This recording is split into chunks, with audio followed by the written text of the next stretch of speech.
قرآن کریم میں اللہ جل وعلا نے ارشاد فرمایا ایسے لوگوں کی توبہ ہی نہیں بلکہ ایسے لوگوں کو توبہ کا موقع ہی نہیں ملتا، یہ تاخیری حربے اختیار کرتے رہتے ہیں حتی اذا حضر احدهم الموت قال انی تبت الان، یہاں تک کہ ایک باقاعدہ پلاننگ کے ساتھ توبہ کو مؤخر کرتے رہتے ہیں اور اچانک موت آ جاتی ہے اور موت کو دیکھ کر کہتے ہیں میں نے اب توبہ کر لی۔ دیکھیے اس طبقے سے تعلق رکھنے والوں کا جواب کبھی کچھ ایسا بھی ہوتا ہے کہ میں گناہ تو نہیں چھوڑ سکتا لیکن میں ساتھ ساتھ صدقہ و خیرات بھی تو خوب کرتا ہوں بھائی، میں آنے والے 5 سالوں تک یا 10 یا 20 سالوں تک گناہ بھی کرتا رہوں گا اور میری فلاں نیکیوں اور فلاں صدقات و خیرات سے حساب برابر بھی ہوتا رہے گا، اللہ جل وعلا بیلنس کر دے گا العیاذ باللہ، اور پھر ایک وقت آئے گا کہ ان گناہوں کو بھی چھوڑ دوں گا۔ اچھا کچھ لوگ کسی میریکل کے منتظر ہوتے ہیں، وہ کہتے ہیں ایک دن میری زندگی میں ایسا آئے گا، وہ حج کا دن ہو یا لیلۃ القدر ہو یا شب برات ہو، ایک ایسی رات آئے گی جو میرے دل کی دنیا بدل کر رکھ دے گی، بس میں اس میریکل کا منتظر ہوں، I'm just waiting for that miraculous night that will change my entire life. It will completely transform me and until then I will continue with my sinful activities. اس وقت تک میں گناہوں سے بچ ہی نہیں سکتا۔ میرے بھائی اور میری بہنوں، یہ وہ لوگ ہیں جن کے متعلق اللہ جل وعلا ارشاد فرماتا ہے کہ اللہ ایسے لوگوں کی توبہ قبول نہیں فرماتا، یہ ایسے ہی زندگی گزارتے رہتے ہیں یہاں تک کہ ان کی موت آ جاتی ہے اور پھر موت کو دیکھ کر کہتے ہیں اللہ ہمیں معاف فرما دے، آج میں نے توبہ کر لی۔ اب ہم نے اپنے آپ سے پوچھنا ہے کہ ہمارا تعلق توبہ کرنے والی کس جماعت سے؟ اب دیکھیے گنہگار دونوں ہیں، گنہگار وہ بھی تھے، گنہگار یہ بھی ہیں، وہ پہلے طبقے کے لوگ بھی گناہ کرتے ہیں اور ممکن ہے کہ اس دوسرے طبقے کے لوگوں کی بنسبت عملاً ان سے گناہ زیادہ بھی ہو جاتے ہوں، لیکن گناہوں بھری زندگی گزارنا ان کا لائف سٹائل نہیں ہے، وہ کسی پلاننگ کے تحت گناہ نہیں کرتے، وہ ایک پاکیزہ زندگی گزارنا چاہتے ہیں، لیکن ایمان کی کمزوری کی وجہ سے شیطان کے فریب میں آ کر اگر ان سے گناہ ہو جائے تو وہ اللہ سے ڈرتے رہتے ہیں، اندر ہی اندر کوڑتے رہتے ہیں۔ حدیث شریف میں آتا ہے نا اگر نیکی انسان کے دل میں خوشی پیدا کر دے، انسان کو خوش کر دے تو انسان مومن ہے، اور اگر گناہ کی وجہ سے انسان کے دل میں درد اور تکلیف محسوس ہو تو یہ ایک مومن ہونے کی علامت ہے۔ لیکن تباہی اور بربادی کے راستے پر وہ ہے جو نیکی کرے اسے خوشی محسوس نہ ہو اور گناہ کرے اور دل میں تکلیف ہی محسوس نہ ہو۔ جب گناہ کا احساس ہی ختم ہو گیا تو انسان کی زندگی میں یہ سب سے خطرناک مرحلہ ہے، ایمان کے سلب ہونے کا اندیشہ ہے۔ تو وہ لوگ جو کسی پلاننگ کے تحت گناہ نہیں کرتے اور اگر گناہ ہو جائے تو وہ اللہ سے ڈرتے رہتے ہیں اور اندر ہی اندر کوڑتے رہتے ہیں، گناہوں کے درد کو محسوس کرتے ہیں، اور جب نادانی اور غفلت سے گناہ ہو جائے تو ایک لمحے کے لیے بھی تاخیر نہیں کرتے،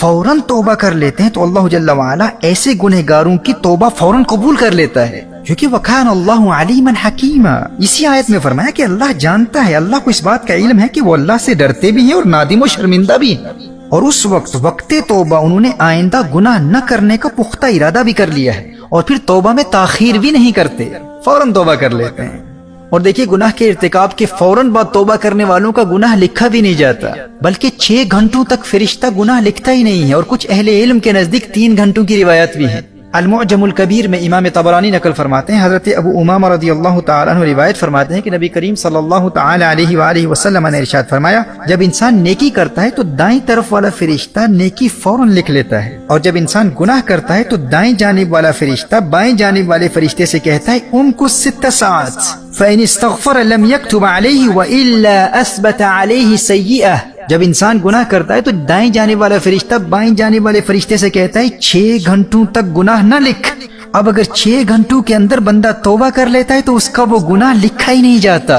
اور اگر توبہ نہیں کرتا تو 1 گناہ لکھا جاتا ہے۔ امام سیوطی فرماتے ہیں یہ حدیث صحیح ہے، لیکن یاد رکھیے اس کے لیے جس سے غفلت کی وجہ سے گناہ ہو جائے، اس کے لیے نہیں جو مکمل پلاننگ کے ساتھ گناہ کرتا ہے اس ارادے سے کہ میں 6 گھنٹوں کے اندر توبہ کر لوں گا تو گناہ لکھا ہی نہیں جائے گا۔ ایسا شخص بھی اس دوسرے طبقے میں شمار ہوتا ہے جو گناہوں کو پلان کرتا ہے، بلکہ جو 6 گھنٹوں کے اندر توبہ کرنے کے ارادے سے گناہ کرتا ہے تو ایسے انسان کا ایمان ہی سلب ہو سکتا ہے، کیونکہ وہ اللہ کی رحمت کا مذاق اڑا رہا ہے۔ تو محترم احبہ، اللہ جل وعلا سے ڈرتے رہو، اور اگر غفلت کی وجہ سے گناہ ہو جائے تو توبہ میں تاخیر نہیں کرنی، آئندہ گناہ نہ کرنے کے پختہ ارادے سے فوراً توبہ کر لینی ہے۔ ہم انسان ہیں، ہم سے گناہ ہو سکتے ہیں، لیکن اللہ جل وعلا کی پناہ مانگی اس حالت سے جب انسان توبہ کرنے والوں کے دوسرے طبقے میں شامل ہو جاتا ہے۔ سچی توبہ سے محبت کرتے رہو اور اپنا محاسبہ کرتے رہو، خود سے پوچھتے رہو کہ ہمارا شمار توبہ کرنے والوں کے کون سے طبقے میں ہوتا ہے، کہیں ہم اس خوش فہمی کا شکار تو نہیں ہے کہ 2 سال بعد گناہ سے توبہ کرنے کا موقع مل جائے گا، یہ حج میں توبہ کر لیں گے، رمضان المبارک میں توبہ کر لیں گے، فلاں حرام کاروبار میں کامیاب ہو جائیں پھر توبہ کر لیں گے۔ اگر گناہوں بری زندگی کی پلاننگ کر کے ایک خاص مدت کے لیے بھی گناہوں بری زندگی کو اپنا لائف سٹائل بنا لیا تو ہم اللہ کے غضب اور عذاب اور تباہی اور بربادی کے راستے پر گامزن ہیں۔ اور اگر ہم نے گناہوں کو اپنا لائف سٹائل نہیں بنایا لیکن غفلت کی وجہ سے کبھی گناہ ہو جاتے ہیں،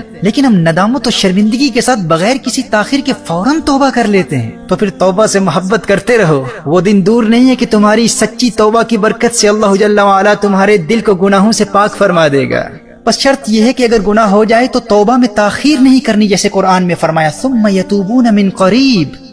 ایسی ہی اور بھی ویڈیوز دیکھنے کے لیے ہمارے یوٹیوب چینل کو ابھی سبسکرائب کریں اور ویڈیو کو لائک اور شیئر کریں۔